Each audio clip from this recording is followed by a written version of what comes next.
Coming to you from the Trumbull Insurance Agency virtual studio. Turn your stress and anxiety into peace and security with Trumbull Insurance. Contact Patrick Van Kemper for all your insurance needs at 540-532-0622.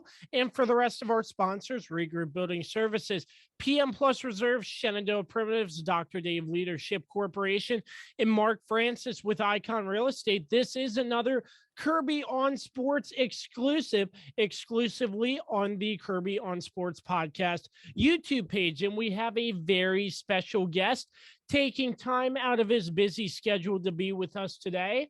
The man who is considered the all-around broadcast voice of the JMU Dukes, the director of broadcast services, Curt Dudley. Curt, great to see you, sir. I know we connected at the VBL All-Star game this summer. You had a lot of great testaments to your Hall of Fame induction, I believe it was, if I recall correctly, but a great speech about how family has given you the time to do different things with JMU and the VBL. And I was like, man, I have to get this man on. And I'm glad we're finally being able to do this. Well, it certainly is a pleasure to be your guest here this evening. I'm looking forward to our conversation. Anytime you get a chance to talk about sports, it's a good time. So this certainly will be one of those, I do hope, if I can keep the interest of your listeners and your viewers. We'll see how that goes. No, I have a lot of Dukes fans who are going to be interested in talking. We'll talk about the Dukes sports in just a moment, but usually how I like to start things basically is how you got your start, because I did some research and you went to Bridgewater doing sports information before turning over to JMU doing broadcasting. So, I mean, what sort of sparked your interest into doing sports, loving sports, covering sports, and so on and so forth? Okay, well, first of all, when I went to Bridgewater College, my interest there was actually in biology, was in the general sciences program. Bridgewater was a small school. I had attended governor's school actually at Mary Washington College between my junior and senior years in high school. And it was at that time that I realized that I was probably more suited to go to a small college or university as opposed to a bigger university. So, I applied to a couple of the larger schools in the state, but when it came down to it, Bridgewater was going to meet my needs. Now, interestingly, what happened was it fell into place. Before I tell you that, though, when I was in high school, I played two sports. I was a swimmer, swam like a rock, and I was a baseball player, couldn't hit a curveball. So I knew that my athletic career was going to be ended by the time I went to college, albeit at Division III Bridgewater. But I did certainly have an interest in sports. And when I was in high school, I did public speaking in some forensics competitions, basically, public speaking there, and also did a lot of public speaking with the high school itself. For example, like I said, I swam like a rock. So I was my junior year, I swam. My senior year, I wanted to not study chemistry at 3 a.m. I wanted to study a little earlier. So I just managed, because after you put in all those mileage, it was pretty tough to study afterwards. So to shorten the story a little bit, I did a lot of public address announcing. I did a lot of reporting. And when I went to Bridgewater, being a small school, they actually had a need for a sports information director, and it was only student run at that time. And this was a timing matter. The gentleman who was doing it at the time I was a freshman was a fellow by the name of Alan Miller, who was also an accounting major. And when we got to the fourth quarter, we were on modified quarter system at that time. He basically said, "Curt, it's all yours." And so I became the student sports information director at that time. And ultimately, I switched my major from biology and general science to business, and marketing was a concentration. And I wrote a paper my senior year called The Recruiting and Marketing of Division III Non-Scholarship Athletics.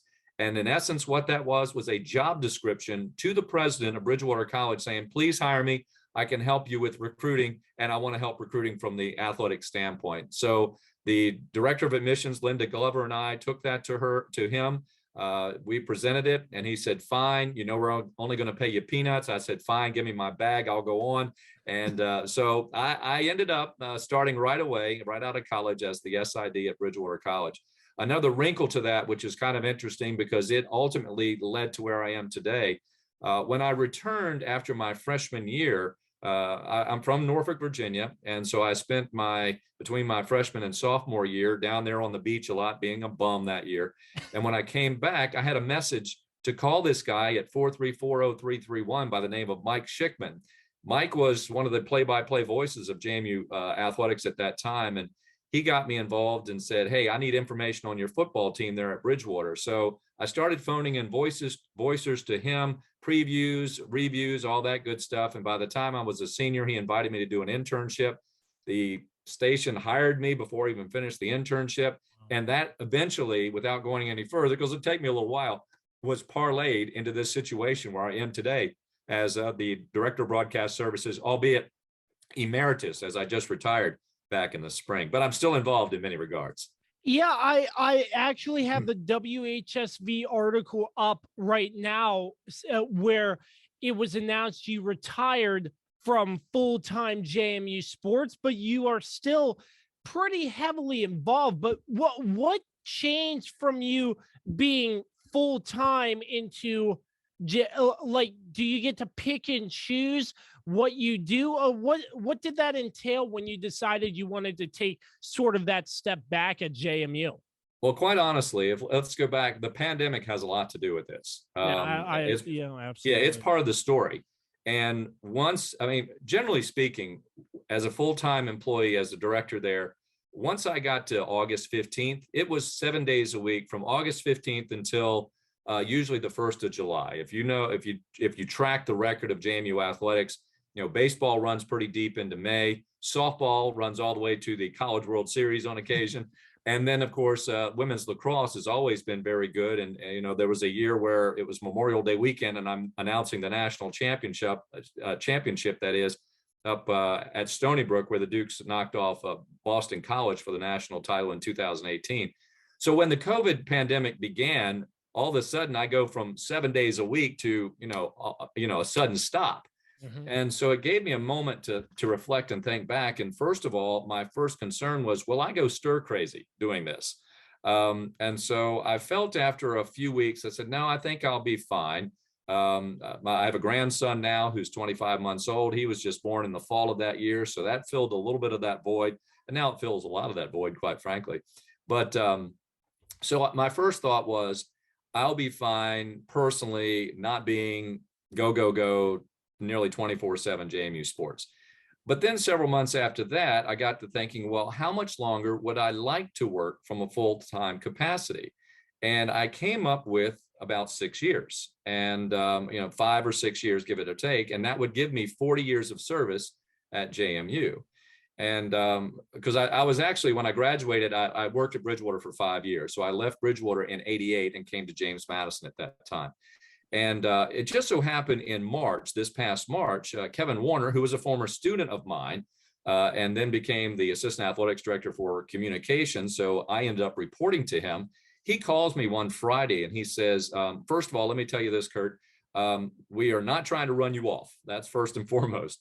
What we want to do, though, is offer you an opportunity to continue to broadcast games, but if you like, to step aside from a full-time capacity and retire. I said, okay, that sounds interesting. This was on a Friday, and he said, but we need to know Monday. And I was like, whoa, okay, this is going to be pretty quick. Well, I bought a little bit of time, and I didn't tell him until Tuesday, okay? So after my family discussed it, I had a chance to meet with Jeff Bourne, who's a good friend of mine and the athletics director. He and I are both Bridgewater alums. So we chatted, and Jeff is certainly very smart financially. And when we sat down to lunch that day, he said, Curt, if I had the same opportunity, I would take it. I said, all right, I'm sold. And it just so happened the day that the pandemic hit when they took everybody off the court at the in women's basketball tournament, and they stopped March Madness and everything. My wife and I happened to have a meeting that evening set up with our financial advisor. So we had already done some of this work, and it made it easy to make that decision, quite frankly. Otherwise, I would have really been scrambling. So to get to your part of your question there too, is that now there are various ways I can talk about this. One is I've gone from JMU full-time to JMU my time. And a lot of that time is still there's a lot of JMU my time still involved with that. Think about this too. People will work their entire lives. They'll get to their retirement age, and then they pick up hobbies. Usually those hobbies require some type of financial investment. Okay. Well, my hobby happens to pay me. So it's the best of both worlds, from all of that. And so it's been really nice. And it gives me the flexibility. There's still some of the things that I continue to do because I enjoy doing them. They're not necessarily, I'm not necessarily getting paid for everything, but there is a lot of stuff that I still do an opportunity to get paid for. And now I can do a lot of freelancing, consulting, whatever it may be. So what I'm doing at the moment technically is working actually through Learfield, which does a lot of the college athletics around the country. I'm familiar. And my main gig is James Madison. So I get all the TV opportunities that I want, and about 40% of the other sports. So the baseball, the softball, lacrosse, soccer, field hockey, volleyball, all of those, I get about 40% of those games I get a chance to broadcast. And then I'll do things for other leagues and other organizations and things of that sort as well. So believe me, I stay plenty busy. Yeah, I can imagine. So just so I'm understanding this correctly, you like there's a football game on the schedule. You have the option whether you want to or not. Well, yes, that is true. But guess what? I want to. So there's I got a new boss too. Yeah, well, I got a new boss too, myself, right? And he's pretty demanding. And so I do enjoy all the sports, the variety that it does bring. So if we've got a television game right now, it's almost as if I'm full time because I'm going to put my my week's work, that is, into the preparation for that from Sunday after the game before, to the Monday production meetings, to preparing charts, to working with students, to doing research, to talking with the other, whether it's Steve Buckhantz or Arthur Motes or Dorian Brooks, that's going to work with me, as a color commentator, with the producer, the directors, all those folks. I'm going to spend time with them all week and do the preparation and get to Saturday, and enjoy the ball game. So yeah, I do have the option, but usually that option is forced on myself to, yes, go do it. So I'm not ready to step aside. So I enjoy that opportunity to continue to get out there. I mean, I'm telling you, you're probably broadcasting up from that perch and you see I-81 and then looking out into the mountains. It's such a beautiful spot down there in Harrisonburg. And I mean, what a better place to call a game than JMU. It's nice. It really is. From my vantage point in the press box, I'm looking right at Massanutten Mountain, looking directly due east, of course. And a good thing we don't play morning games because that would be tough with the sun rising over that mountain. But no, it is an ideal setting, a beautiful setting, because you can see a lot of parts of the campus. You can see part of the old campus, the cupolas over there to your left. You can look right into the new dining hall there. You can look right to the right, and during the night, if we're playing an evening game, you can see the glow, the purple glow from the Atlantic Union Bank Center, the new home of the JMU men's and women's basketball, and many other civic events here in the city of Harrisonburg.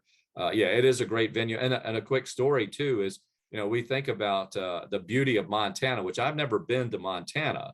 Been to North Dakota with the Dukes in North Dakota State in 2016, but the sites were just under snow at that time. But to have Montana here last weekend, and it was interesting to hear their perspective on how beautiful Virginia is. And I'm thinking, well, I need to get out there to Montana and see that big sky country. And so hopefully I can get a chance to get out there and check that off my bucket list. But it's neat to hear other people from around the country come in and say how beautiful the Shenandoah Valley is. And I love Virginia. I was born in Hampton Roads there in Norfolk, spent all of my childhood there, got through high school, and then moved to the Valley to go to Bridgewater College. Only left for 2 summers and have been here ever since. I like the idea that I can go to work and see the beauty of the Shenandoah Valley on the way. So I'd like to get your thoughts. You put out on Twitter occasionally when you're at an event, when you're doing light work. Yeah. What does that mean? Okay. Well, what you're referring to is I do have to step aside, I should say. It's not a have to, but it's just the way things are situated. When ESPN has all the broadcast rights to all the football championship subdivision playoffs. So we don't have any rights. In fact, we have to be careful in even what we play back or utilize from a video standpoint. We can't take their feed except for a very small amount or after the game and that type, because they want the exclusivity to that. So I don't really have a broadcasting role unless I were to step over to the what is now called the Morris Insurance and Financial JMU Radio Network and work with that crew. But I didn't do that the past two home playoff games.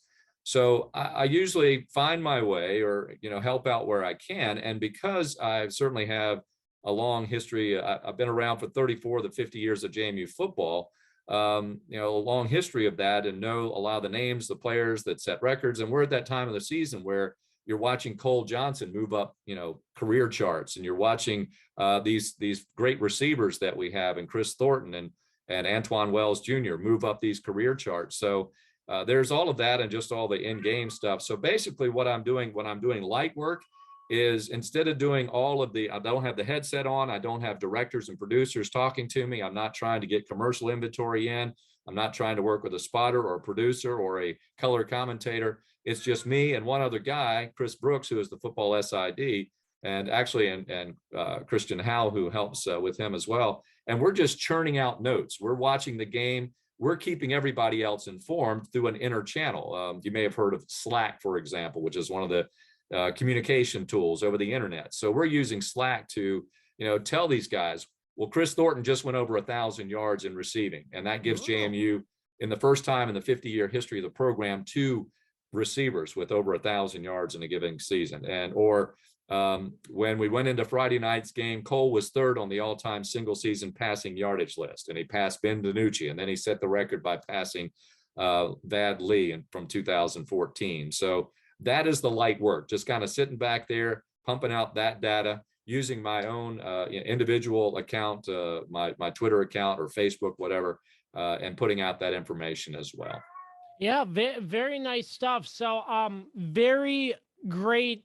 I think it's awesome. So more stuff. Big news. I mean, maybe one of the biggest things, the JMU shifting from CAA to the Sun Belt. That's a huge move. Like, what is that like? Shifting conferences. That must be something hard that you have to dot all your I's, cross all your T's to make sure you do this correctly. Yeah, it will involve a lot. There's no question. There's a lot of administrative work, just first of all, to get that done. It has already involved a lot. In fact, if you look back over the 20 years prior, there was a strategic plan that was put in place about the turn of the century at the time that Jeff Bourne was early in his director, being the athletic director at James Madison, and he and Charlie King, and of course at the time Linwood Rose and Ron Carrier and the administration at James Madison, they were all they were being very strategic and knowing that you couldn't just simply make this move right away. There were some growing pains that were involved in that. In fact, one of the most difficult things for anybody to do is to drop programs. So in 2007, 10 sports were dropped from James Madison. And it wasn't just for the, many people will argue this point, but I will argue it this way. It wasn't solely for a football move. It was for a collective move and for a collective success of the athletic program. We were too thin. We had too many sports, too few people, too few resources to properly, we could have played, we could have continued on, but we never would have been good. You would have had a spike here and there. You would not see what you see right now, which is 6 consecutive years of winning percentage across the board, every sport. You put them together, and if your program's winning 67%, we have done that, and we have led the Commonwealth of Virginia in all Division I programs. Virginia Tech, albeit yes, JMU is playing as a mid-major, but still among all those schools, JMU has had the highest success rate when it comes to winning percentage. Now, having a softball team that wins 50 games a year certainly doesn't hurt that cause, but but that's what we were aiming to do. And basically the mission at James Madison is to make the student athlete, that we want to be the model for the NCAA, making this the best possible experience for the student athlete. And it takes a lot of support to do that. And that has been put in place. So if we go back to that 07 time, historically, when those programs were cut, what we did, all of a sudden we had a bigger concentration of personnel to help the remaining 18 sports be more successful. Then we started adding to that. And part of that was the development of the facilities, which we have now. But the very first step was to make sure that all of our student athletes were going to be as healthy as possible. And that meant expanding the athletic training operation, expanding the nutrition of it all, expanding the academic program.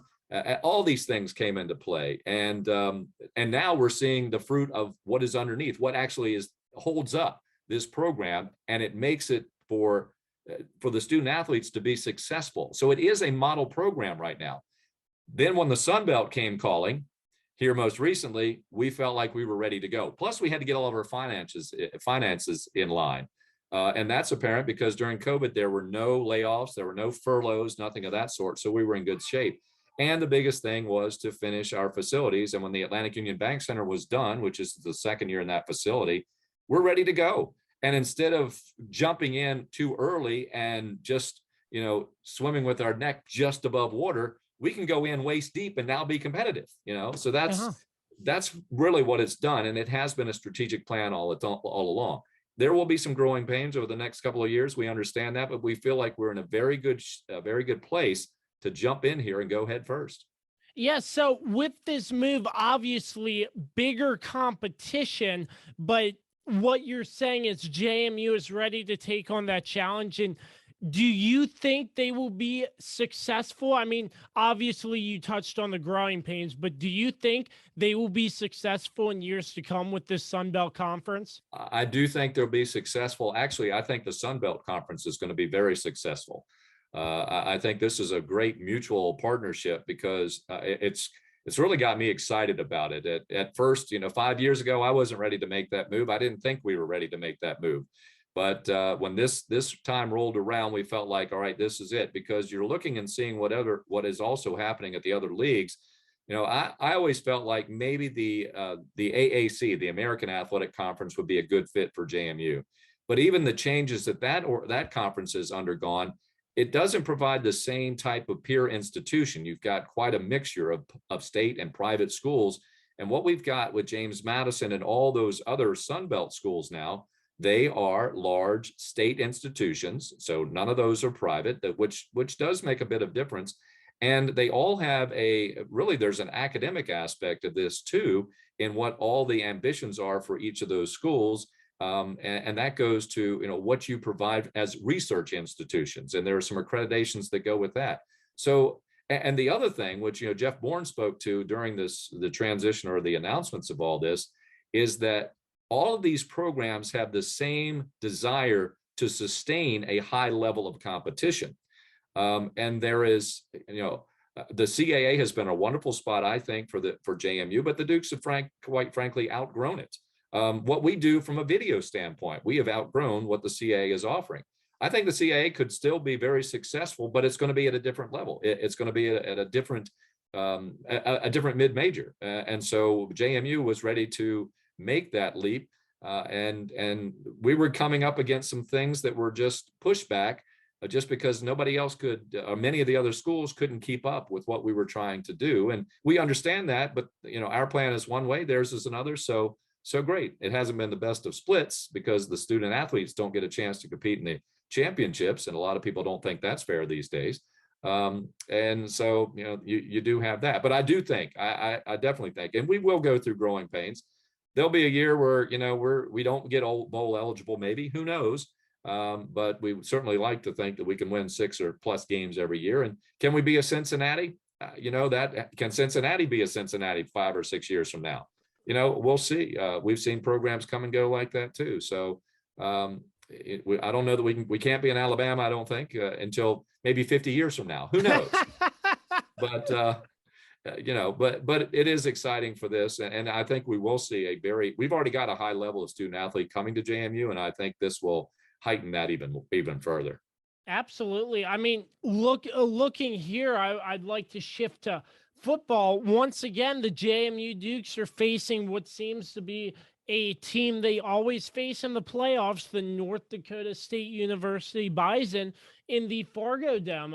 This is looking to be a very exciting matchup, but this is probably the last go around with any of these teams out of this format of the playoffs, and the North Dakota State University Bison as well.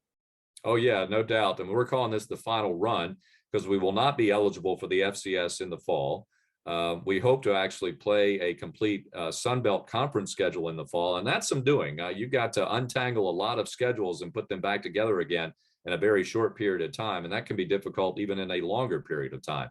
But we hope to get 5 FBS home games next year, and if we do that, it'll shorten our transition that would make JMU eligible for the bowls and for the Sun Belt title in 2023 if we can do that this fall. The good news is that the Sun Belt will get us 4 home games. We just got to find one more non-conference, so to speak, opponent to come in and help us out. And maybe that's another Sun Belt team that we wouldn't play because there are more than, the 8 that we would play during the regular season anyway. So that might be a possibility. Getting back to it all here, we do have, certainly the opportunity to make that transition. So what else did you have in your question there? I was talking about how this is the last time that North Dakota, they were going to be facing North Dakota State. And just the rivalry between these two teams, it just seemed like such a big rivalry in the playoffs. And the JMU and the Bison met in the national championship in Texas as well. Yes, it's kind of developed that way. North Dakota State is a program actually older than JMU in terms of football, and they played at basically the Division II level for many, many years when the divisions began back in the 1970s, but they were playing even before then.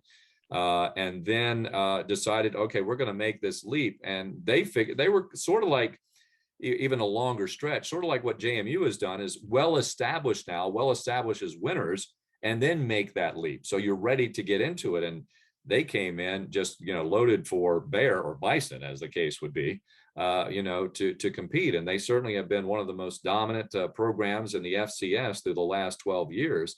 And because JMU has been so dominant from the East and such a regular in the playoffs, they started, their first meeting was in 2011. The Bison won that one. And then they meet in 2016, and the Dukes are the first team to beat the Bison during their current stretch to keep them from getting to the national championship and beating them at home.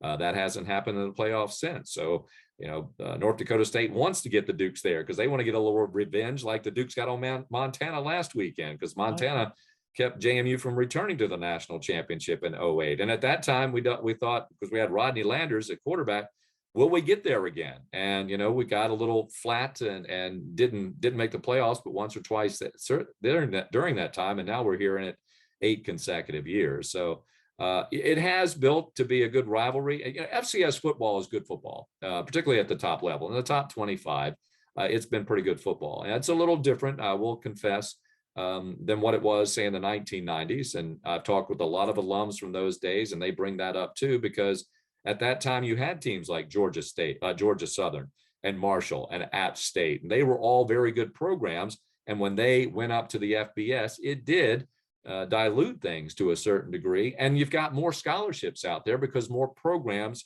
are playing the sport now. So now, not to say that there certainly wasn't enough competition out there, but you got to really work hard and get those good recruits like JMU has to get that depth, which certainly has played a big factor the way the Dukes have performed this year. If you don't do that, then you're going to be a diluted program, and you will have a big discrepancy from the top 25 to, say, the bottom 80 in the FCS. So there is that too as well. Yeah. So, just a quick tidbit. I'm sort of curious. Did you ever make the trip with the Dukes to the national championship in Texas? If so, what was that experience like? It was 2016. That was actually the last year that I traveled with both men's basketball and football on the road. I came off the road following that 2016 season for a number of reasons. It was just becoming very difficult to do all the travel and everything else I was doing, as well as what we were doing with the expansion of our video coverage from our home venues. A lot to remember from that particular event. First of all, we did go to Fargo and won there first, and that was pretty exciting to do that, to get to Frisco. But what was neat about that, And this was different from '04. I do remember this very, very vividly. In '04, we went to Chattanooga, and backing up in history a little bit here, but it'll prove my point. So we go to Chattanooga on a Tuesday for a Friday night game. So we were there for quite some time, but you get there, you're around the team, you're eating with the team, you're going to practice, you're going to special events that the NCAA has set up and the city of Chattanooga have set up, and sponsors and what have you. That's all great. Well, when we went to Frisco, we went in a little later during the week. And I remember we played on a Saturday. It was a Saturday afternoon at noon. They were in Frisco, Texas, which is just a little on the suburbs, basically, of Dallas. And being in my hotel, I was doing some prep work, but I also had social media platforms up and running that day too. And what was really cool was to see the JMU Nation on the move. They would say, well, we're here on the airport. We're here at the airport. We see purple and gold at Dulles. We see purple and gold at Reagan.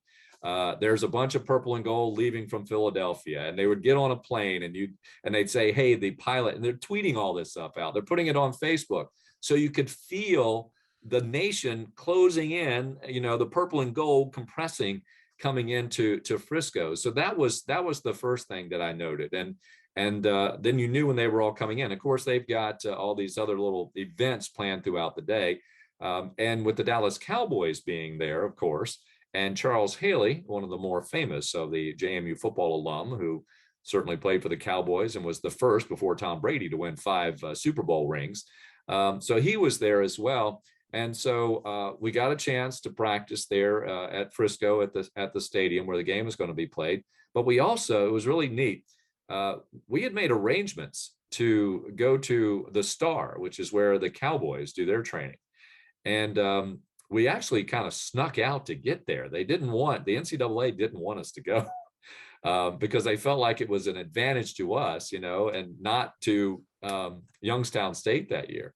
And so we got through our allotted time that we had at Toyota, and all of a sudden it was just this mass exodus of players. It was like we were trying to escape, it was a break from Alcatraz. It was really very comical. And we get behind the buses and we go out to the Star, and they continued their practice there. And Charles Haley was there. And so he gets a chance to address the team and all. And what was also comical about that was Mike Houston was the head coach at the time, is that we were trying to be so hush hush about it. And as soon as we get there, one of our coaches takes a picture and tweets it out that we're at the Star. Like, well, so much for being covert with this operation, right?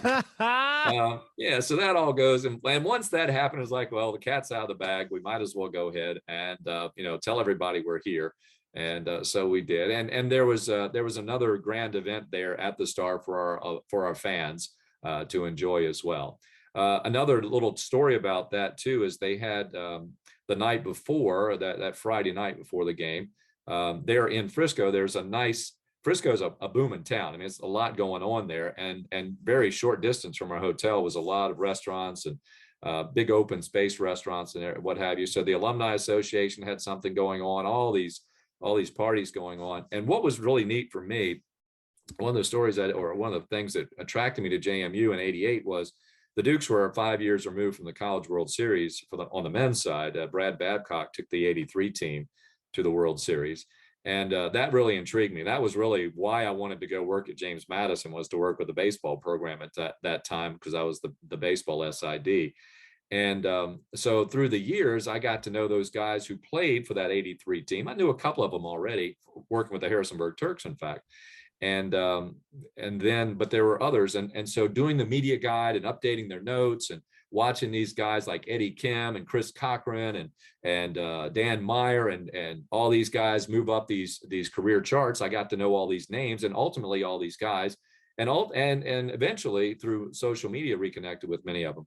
But what was neat was I was at one of those events, and over in this corner was a bunch of 1983 alum. And over in this corner was a bunch of 1995 baseball alums. And over here were a bunch of guys from 2002.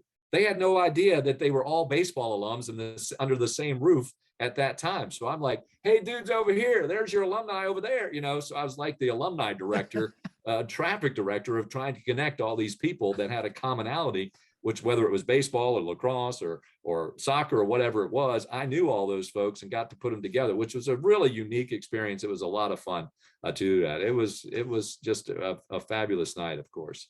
Absolutely. That's great to hear. So once again, JMU, you just mentioned they had built a brand new basketball arena holding roughly 9,500. 8,500. Excuse Yeah, me. that's okay.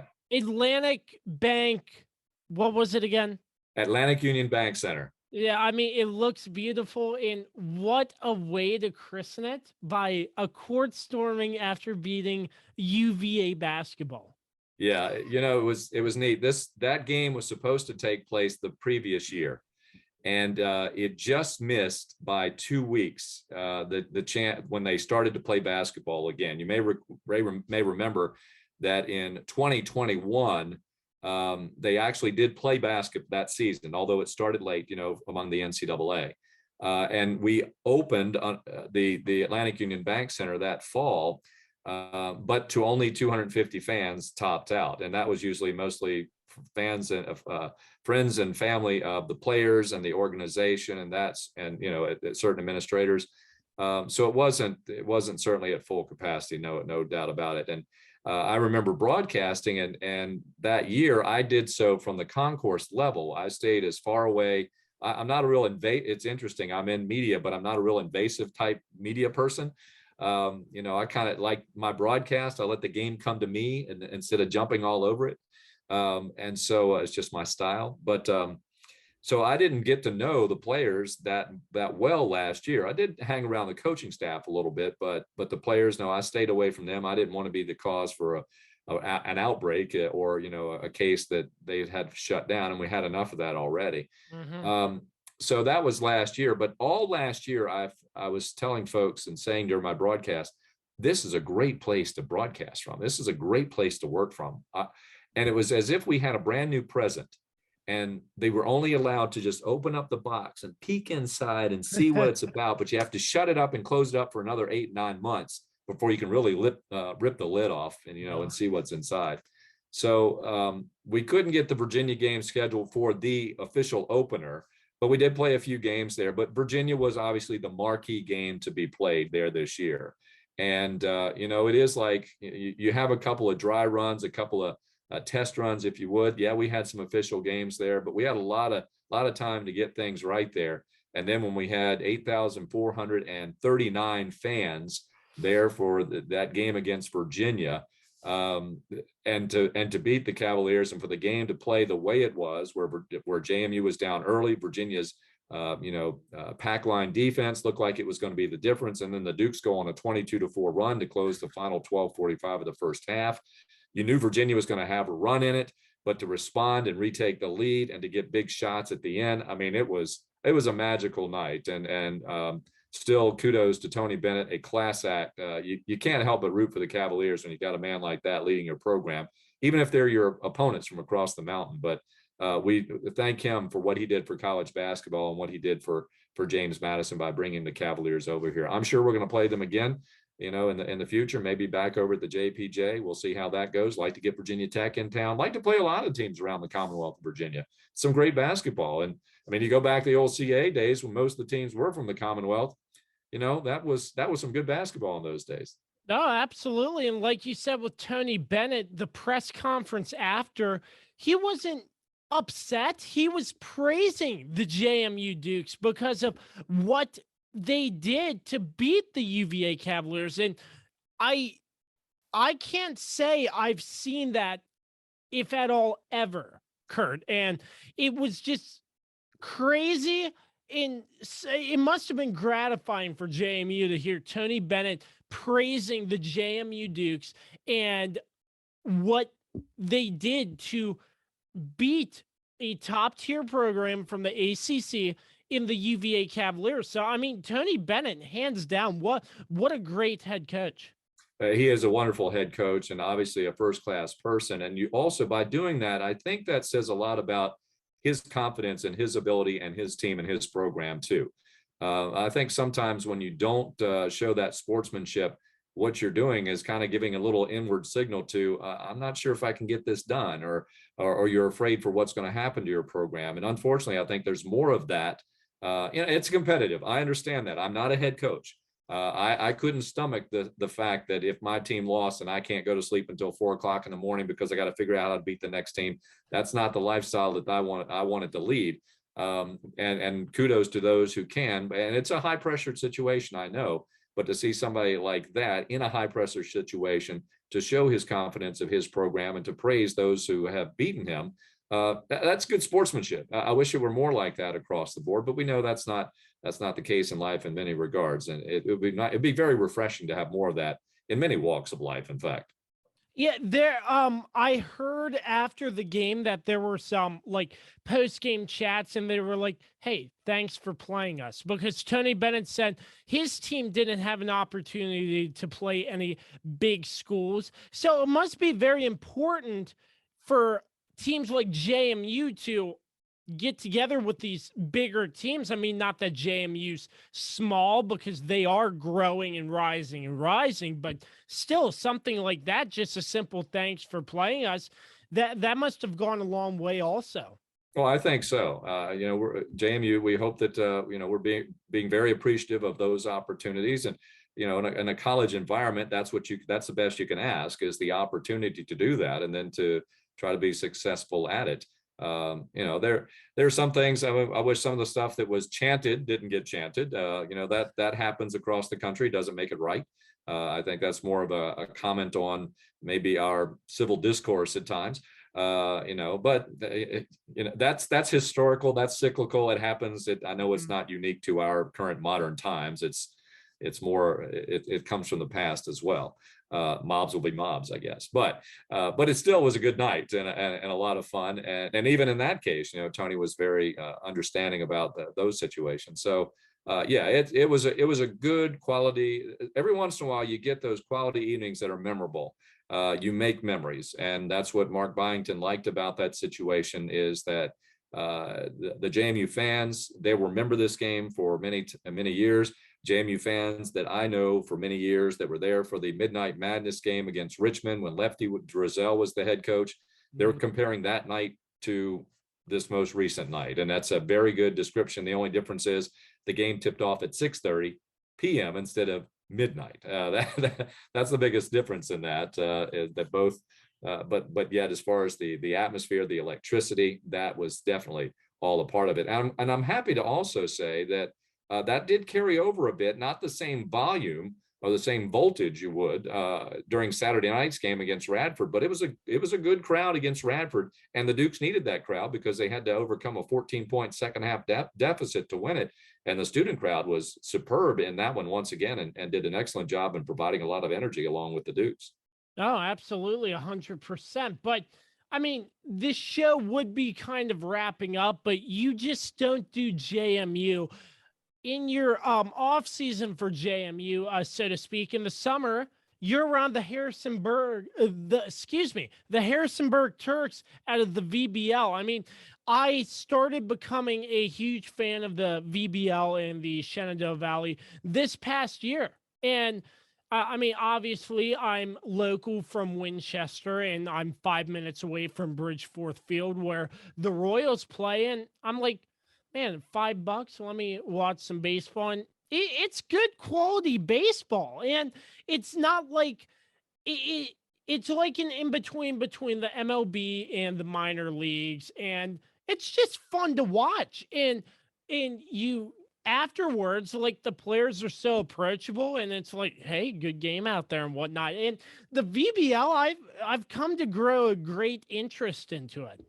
It is. It's actually kind of a hidden gem in many regards. The best, one of the best examples I can give is in Newmarket, the Rebels, which they play at Rebel Park, which is that's sort of like a Field of Dreams type background. You've got the Massanutten Mountain Ridge is there behind it, and you're seeing it's so bucolic, and as you look at it, I mean, it's a great venue, and that the town folk come out for that. If Harrisonburg, for example, on a per capita basis, had as many people come out, they'd have 3,000 fans at every Turks game because they got about 300 at every Newmarket game, and they don't have certainly the population. But it is a good league. There are other leagues that have cropped up over the years. I started working in the Valley League right out of college. In fact, as I told you, I got my job with Bridgewater, but it didn't pay me anything until the end of July, and I needed money. And so a banker called me and said, "Hey, I need a scorekeeper." He said, "It pays $10." I said, "I'm there." And that's how I got involved in the Valley League. Yeah. But so I've been involved with that organization since the spring of or the summer of 1983. But I've seen some great players come through the Valley League, not only with the Harrisonburg Turks, but up and down the line. And one that stands to mind to me that played for Harrisonburg was David Eckstein, who you may recall was the MVP with the Cardinals when they won the World Series, and and he played for Harrisonburg. He had a breakout year that year, and then went back to Florida and had an exceptional year, and then gets drafted, and one of these type of players. And there are plenty. There have been a number of Washington's nationals that have played for the Harrisonburg Turks and in the Valley Baseball League. Juan Pierre, one of the best base stealers of all time. I mean, that list goes on and on. Mo Vaughn was in the league for a while. Jimmy Key, and some of the younger guys too. And hopefully we'll see some of the current guys. What's neat about it is, as you mentioned, it is kind of a blend of, it is sort of run like a minor league operation with players from around the country, all colleges and all levels of colleges. So what's neat is you go in, like you said, for $5, or maybe it's a free night, for example. A lot of programs, a lot of the teams have their free nights. Bring your family in, you have a great evening, you spend a little money at the concession stand, you watch these guys, and then maybe you watch their college seasons. They come back or they get drafted, and you watch them go through the pros. And the next thing you know, they're on your TV, on a Monday night game, or maybe they're in the World Series. It's a breeding ground for pros. It's the next step, gateway to the majors, if you would. So yeah. It is good baseball, and it's fun. It's relaxing during the summertime too. We try to keep you entertained. It's some of our silly shenanigans, but it's fun too. Yeah, I mean, like I said, we met at the All-Star game, and you were inducted into the Hall of Fame. Had a very nice sentiment speech to the crowd as well. And I was thinking one day, man, this All-Star game might be fun. They had a home run derby, everything. I was like, man, this is a blast. And watching this game, it gets called in the 8th inning due to the mound getting torn up. Yeah. That wasn't very, that was kind of embarrassing, actually, from JMU standpoint. Yeah, the mound there, if you're not familiar with Veterans Memorial Park, it is a fully artificial surface. The whole infield is artificial. The base pass, the infield, even though it's a brown tent, it's not. It's just the field turf, as is the mound. Now, when they first opened the facility in 2010, that part was actually, it was the cutout around the plate and the mound were actually dirt, but that was hard to maintain the way they were doing it. So they eventually made it all the field, the turf. And the wear and tear from the collegiate season and then the Valley League season, and the carpet just got a little torn there, and there was nothing we could do about it. And it got to the point we could not afford for anybody to get hurt. These were the best of the best in the Valley League at that time. We didn't want what guy might be drafted to, break an ankle or anything of that sort. So we felt, unfortunately, it was time to go ahead and call it. But we did get that. That's resolved. The Dukes have been back out there on Veterans Memorial Park for their fall ball, and we'll be ready to go. And speaking of which, let me give a little plug here. JMU might have a first-round draft choice. Chase DeLauder, who had a great summer in another summer league, the Cape Cod League, he is getting great accolades and is on some of these preseason Perfect Game has him listed in the opening round. So come on out, watch him. In fact, JMU baseball is free of charge, and you might see a future major leaguer playing for the Dukes this spring in Chase DeLauder. He's a young man from actually not too far from Winchester. He's out of West Virginia, but there to the west, a bit. But he's the real deal. He's got all the tools, and he's fun to watch, and he can hit that ball a country mile, as they say. So are you still the PA for the Turks still?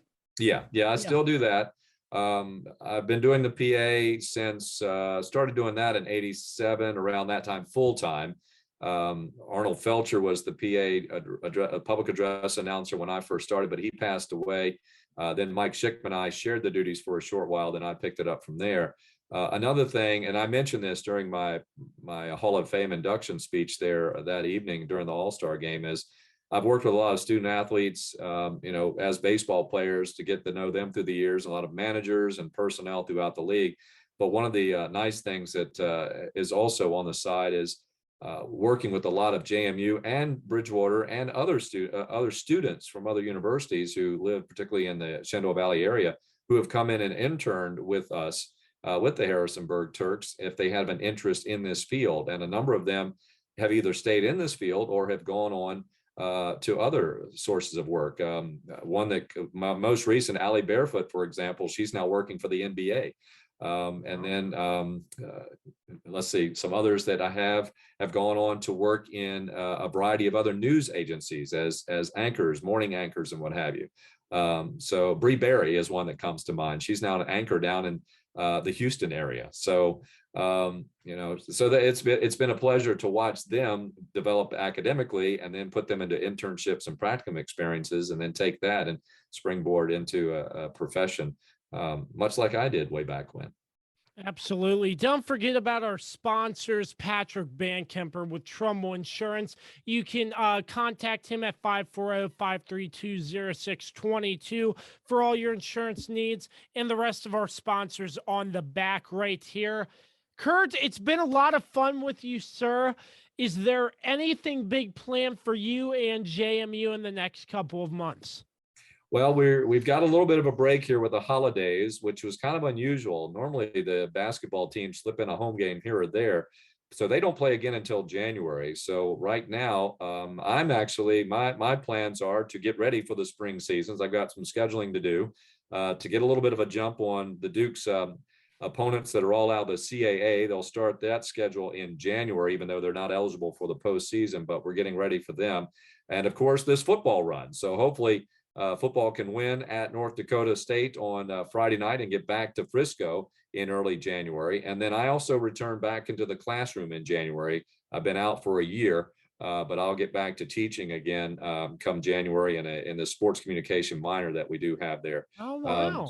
Yeah, so getting that's kind of what'll happen for me coming up here in the near future. And then as far as the university is concerned, and particularly athletics, continuing to try to quicken the pace to get to that full-fledged FBS and get a Sun Belt schedule together as quickly as we can for all the sports. And hopefully, in fact, Jeff Bourne said earlier this week, or late last week, I should say, that maybe by the end of this week, we'll see if some of those teams that are not Sun Belt members, we have, if you don't mind me sticking on here just a moment, lacrosse, swimming and diving, and field hockey do not have homes as a conference right now because the Sun Belt does not sponsor. If you think about it, field hockey and lacrosse are more regionalized to the Mid-Atlantic and up through the Northeast, and this being the Sun Belt, those sports aren't down there. They also have not offered men's soccer. They don't sponsor that, but they've got enough teams together now. That's going to be a really good soccer league.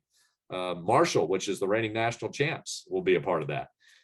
So that should be pretty good too. We're actually plucking a couple of teams from the SEC, I believe, that's going to join that also, because the SEC doesn't sponsor it as well, South Carolina and Kentucky. Wow. So trying to get those, trying to find homes for those. Swimming and diving may go to a league that exists for kind of a catch-all, but we'll see. But Mr. Bourne wants to get that done in the very near future, and those are top priorities right now. And then fundraising, because you can't do what we want to do without the fans helping to support you from a financial standpoint. Yeah, and you mentioned that you're returning to the classroom. I totally forgot to mention that you teach students your profession. What's that like? It's pretty fun. Actually, it has helped my broadcasting the last several years because it made me critique more closely what I've done from a broadcasting standpoint, and made me critique how we actually operate because I wanted to teach that to them. So I had to dig a little bit deeper as opposed to just running on the treadmill, on the assembly line of game to game. And because of that, I'm constantly revisiting how to best instruct that, and then to try to take that right back to the real life experience and the live game. So it's been a pleasure. I never thought I would be, well, quite honestly, I never thought I'd be the voice of the Dukes. I never thought I'd be teaching. And if you go back to when I was in college, even, I never thought I'd write as much as I do. But I've come to love all of those things. It's still a challenge on occasion for some of that, but that kind of keeps the grind going there. But it has been a nice benefit, and that too, by teaching those young men and women, they have been very instrumental, even going back to before that began, when I was early in my sports information career, giving opportunities for students to learn this profession. I could not have accomplished many of the things that I have done without the time that they have spent, be it a small project or a major project, because that meant I could focus on developing other things. And that has been a long evolutionary process. It has worked out very well, and I think everybody has benefited from that, whether they stayed in sports or not. But it's neat, and it's great to go back. In closing, let me say this: the reason I stayed involved in college athletics is because I enjoy working with the college students and the college student athletes. That has been the biggest thing. And now with social media, you get to see the successes and sometimes the sadness of all of them, but you feel like you're part of their family through those many generations of student athletes and students from James Madison University. So it's been a great career from that standpoint. From Bridgewater College to James Madison University as the director of broadcast services, he still is considered the all-around voice of the JMU Dukes, just not all the time now. And he's with the Harrisonburg Turks as well. Well, it was a lot of fun, Curt. I hope we can do this again soon, sir. All right. Thank you very much. I enjoyed it. I appreciate you having me on tonight, and happy holidays to one and all. Good luck as you continue with this podcast. Oh, man, I'm telling you, it's a grind. I've been doing this for 3 years, but we're still chugging along. You've heard from me. You've heard from Curt. Until the next time you see myself and anybody else on our team, always remember to create greatness. So long and peace out.